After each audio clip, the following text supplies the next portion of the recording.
ഒരു പ്രധാനപ്പെട്ട കാര്യം നിങ്ങളെ അറിയിക്കുവാൻ വേണ്ടിയാണ് അടിയന്തരമായി നിങ്ങളെ കാണാൻ തീരുമാനിച്ചത്. അതായത് UDFിൻ്റെ ഐക്യ ജനാധിപത്യ മുന്നണിയുടെ സംസ്ഥാന ഏകോപന സമിതി യോഗം ഈ വരുന്ന 30-ാം തീയതി 30/7/2026 വ്യാഴാഴ്ച രാവിലെ 11 മണിക്ക് ക്ലിഫ് ഹൗസിൽ വെച്ച് ബഹുമാനപ്പെട്ട മുഖ്യമന്ത്രിയുടെ അധ്യക്ഷതയിൽ കൂടുന്നതാണ്. ഈ യോഗത്തിൽ വെച്ച് പല തീരുമാനങ്ങളും കൈക്കൊള്ളും. ആ തീരുമാനങ്ങൾ പലതും മറ്റ് മന്ത്രിമാരുമായും ഒക്കെ ചർച്ച ചെയ്തുകൊണ്ട് ഓരോ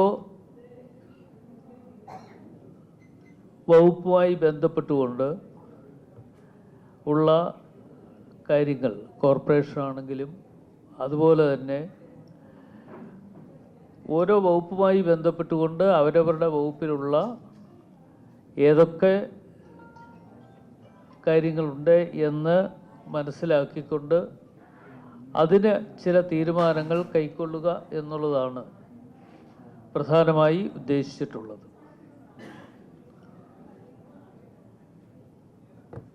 ഇപ്പോൾ കേരളത്തിൻ്റെ മുഖ്യമന്ത്രി എന്നുള്ള നിലയിൽ ശ്രീ VD സതീശൻ അദ്ദേഹം ചുമതല ഏറ്റെടുത്തിട്ട് വളരെ കുറച്ച് നാളുകൾ മാത്രമേ ആയിട്ടുള്ളൂ. ഇതിനോടകം തന്നെ പല പ്രധാനപ്പെട്ട ചില തീരുമാനങ്ങളും വരികയുണ്ടായി. ആ തീരുമാനങ്ങളൊക്കെ വരുമ്പോൾ അത്തരം കാര്യങ്ങൾ പാർട്ടിയുമായും അതുപോലെ തന്നെ മുന്നണിയുമായും ഒക്കെ ബന്ധപ്പെട്ടുകൊണ്ട് ചർച്ച ചെയ്തുകൊണ്ടാണ് ആ തീരുമാനങ്ങളൊക്കെ കൈക്കൊണ്ടിട്ടുള്ളത്. ഇനിയിപ്പോൾ ബാക്കിയുള്ള കാര്യങ്ങൾ, ഇപ്പോൾ നിയമസഭാ സമ്മേളനം നടക്കുന്ന സമയമല്ല എന്നുള്ളത് കൊണ്ട് ഇപ്പോൾ മന്ത്രിമാരെ സംബന്ധിച്ചിടത്തോളം അവരുടെ ഓരോ വകുപ്പുമായി ഒക്കെ ബന്ധപ്പെട്ടുകൊണ്ട് ഏതൊക്കെ തരത്തിൽ ആളുകളെ അവിടെ പുതിയതായി വെക്കുവാൻ കഴിയും എന്ന് വെച്ചാൽ മന്ത്രിമാരുമായി ബന്ധപ്പെട്ടുകൊണ്ട് അവരുടെ വകുപ്പിലുള്ള ബോർഡുകളാണെങ്കിലും കോർപ്പറേഷനാണെങ്കിലും ഒക്കെ മനസ്സിലാക്കിക്കൊണ്ട് അതിന് ചില തീരുമാനങ്ങൾ കൈക്കൊള്ളുവാൻ വേണ്ടിയുള്ള നടപടികൾ ഈ മുന്നണി യോഗത്തിൽ വെച്ച് ഉണ്ടാകുന്നതാണ്. അതിന് ഉള്ള നടപടികളുമായി ഞങ്ങൾ മുമ്പോട്ട് പോകും. ഇന്നിപ്പോൾ പലതരത്തിലുമുള്ള വിമർശനങ്ങൾ ഉയർന്നു വന്നുകൊണ്ടിരിക്കുകയാണ്. ആ വിമർശനങ്ങൾക്ക് ഒന്നും തന്നെ യാതൊരു തരത്തിലും മറുപടി പറയുവാൻ വേണ്ടിയല്ല ഞാനിവിടെ ഇരിക്കുന്നത്. കാരണം വിമർശനങ്ങൾ സ്വാഭാവികമായി ഉണ്ടാകുന്നത് ഒരു മുന്നണി സംവിധാനവുമായി മുമ്പോട്ട് പോകുമ്പോൾ അതിന് നേതൃത്വം കൊടുക്കുന്ന മുഖ്യമന്ത്രി എന്നുള്ള നിലയിൽ നന്നായി കാര്യങ്ങൾ മുമ്പോട്ട് കൊണ്ടുപോകുന്നത് ഇഷ്ടപ്പെടാത്ത നിരവധി ആളുകൾ ഉണ്ട്. അവരിലൂടെയാണ് പലപ്പോഴും പല വിമർശനങ്ങളും വന്നുകൊണ്ടിരിക്കുന്നത്. ആ വിമർശനങ്ങളൊക്കെ തന്നെ തീർച്ചയായിട്ടും അതിന് പരിഹാരമാർഗങ്ങൾ നിശ്ചയമായും ഉണ്ടായിരിക്കും എന്നുകൂടി നിങ്ങളെ അറിയിക്കുകയാണ്.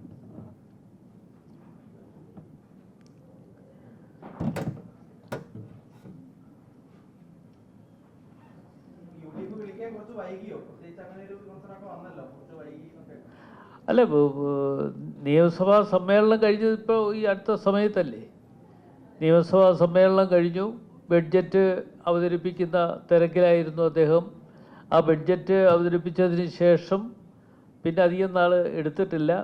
അതിന് ഇടയ്ക്ക് MP-മാരെ വിളിച്ചു ചേർത്ത് ഈ പാർലമെൻറ്റ് സമ്മേളനം നടക്കുന്നു എന്നുള്ളത് കൊണ്ട് ആ പാർലമെൻറ്റ് സമ്മേളനത്തിൽ സ്വീകരിക്കപ്പെടേണ്ട നടപടികളെ കുറിച്ച് ഉള്ള ചർച്ചകൾ മുഖ്യമന്ത്രി നേതൃത്വം കൊടുത്തുകൊണ്ട് ആ തീരുമാനങ്ങൾ കൈക്കൊള്ളുകയുണ്ടായി, ചർച്ച ചെയ്യുകയുണ്ടായി. ആ ചർച്ച ചെയ്തതിൻ്റെ അടിസ്ഥാനത്തിലാണ് പാർലമെൻറ്റ് അംഗങ്ങൾ എന്നുള്ള നിലയിൽ ഞങ്ങൾ പാർലമെൻറ്റിൽ ഈ കാര്യങ്ങൾ ഓരോന്നോരോന്നായി ഉന്നയിച്ചുകൊണ്ട് ഇരിക്കുന്നത്.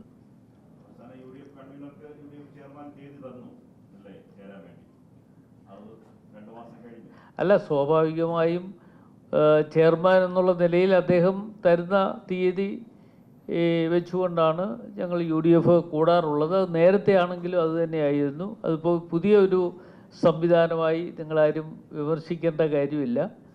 അത് അദ്ദേഹം ഡേറ്റ് പറഞ്ഞ അദ്ദേഹത്തിൻ്റെ കൂടി സൗകര്യവും മറ്റുള്ള ആളുകളുടെ സൗകര്യം കൂടി എടുത്തുകൊണ്ടാണ് ഈ 30-ാം തീയതി കൂടാം എന്ന് അറിയിച്ചതനുസരിച്ചാണ് നിങ്ങളെയും ഈ കാര്യങ്ങൾ അറിയിക്കാൻ ഞങ്ങൾ തീരുമാനിച്ചത്.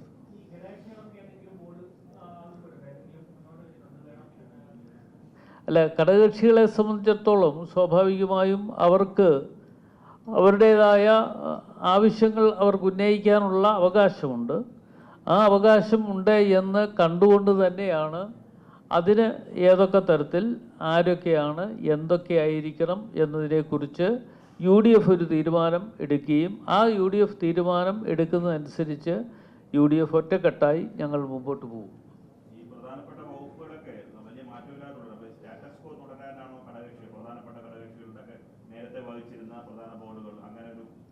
അല്ല, സ്റ്റാറ്റസ് കോ എന്ന് പറയുമ്പോൾ ഇപ്പോൾ യഥാർത്ഥത്തിൽ പല ഇടങ്ങളിലും പ്രധാനപ്പെട്ട സ്ഥലങ്ങളിലൊക്കെ തന്നെ മുൻ ഗവൺമെൻറ് വെച്ചിട്ടുള്ള ആളുകളാണ് ഇപ്പോൾ തുടരുന്നത്. ഏതായാലും അവരെ വെച്ചുകൊണ്ട് പോകാനുള്ള തീരുമാനമല്ല ഞങ്ങൾ എടുക്കാൻ പോകുന്നത്. ഞങ്ങൾ അക്കാര്യങ്ങൾ കാര്യമായി ആലോചിച്ചുകൊണ്ട് അതിന് ഏതൊക്കെ തരത്തിൽ മാറ്റങ്ങൾ ഉണ്ടാകണം എന്ന് നോക്കിക്കണ്ടുകൊണ്ട് അതിനുള്ള തീരുമാനങ്ങൾ കൈക്കൊള്ളുന്നതാണ്.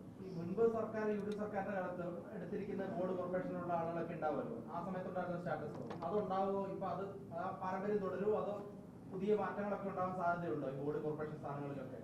അത് സ്വാഭാവികമായും ഞങ്ങൾ എല്ലാവരുമായി ചർച്ച ചെയ്ത് ആ ചർച്ചയുടെ അടിസ്ഥാനത്തിൽ മാറ്റങ്ങൾ ഉണ്ടാകേണ്ടത് ഉറപ്പായിട്ട് മാറ്റം ഉണ്ടാകും.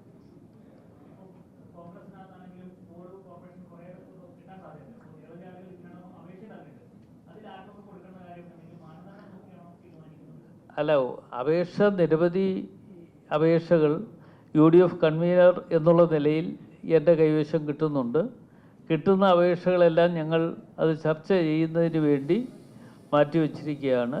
UDF കൂടുമ്പോൾ അത്തരം കാര്യങ്ങൾ ചർച്ച ചെയ്തതിന് ശേഷം മാത്രമായിരിക്കും ആരായിരിക്കണം കോർപ്പറേഷൻ്റെ അല്ലെങ്കിൽ മറ്റൊരു തലപ്പത്ത് വരേണ്ട ആൾ ആരായിരിക്കണം എന്നതിനെക്കുറിച്ച് തീരുമാനിക്കുകയുള്ളൂ.